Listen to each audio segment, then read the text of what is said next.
Let's make my favorite I could eat all day long, every single day food, pico de gallo style salsa. Truth be told, I asked my hubby to pick up some tomatoes at the store and he came home with like 20, and so I knew I had to make something. We're gonna start by chopping our white onion. It's important that you do everything in the correct order, at least it is for the recipe that I'm following. Next, we're moving on to jalapenos. I do wear gloves during this part because I don't trust myself, and this oil gets under your nails, on your skin, and if you rub your eyes or something, you are toast. The more of the veining and seeds that you remove, the more mild the pepper will be.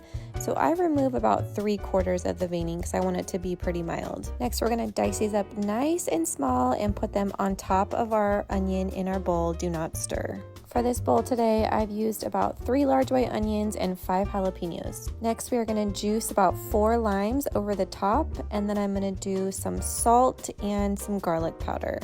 Now it's time to get started on these tomatoes. I'm gonna finely dice about 8 or 9 tomatoes. I want this to be pretty tomato heavy. Now moving on to our last ingredient, cilantro. Don't be scared to chop up those stems with those leaves. They have great flavor and there's no need to remove all the leaves off of the stems. This is also something you want to do by hand, as cilantro can actually bruise, so you don't want to over chop it or over process it, just enough. I used 2 large heads of cilantro for this recipe. I love cilantro, so I did not want to skimp on that. Once you layer that cilantro on top, you want to give this just 1 stir.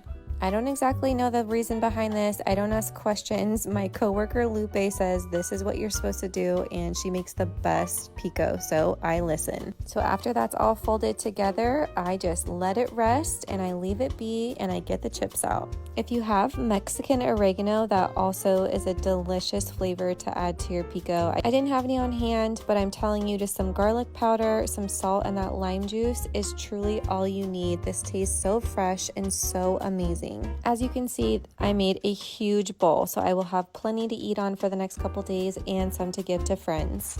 Homemade pico salsa is always worth it.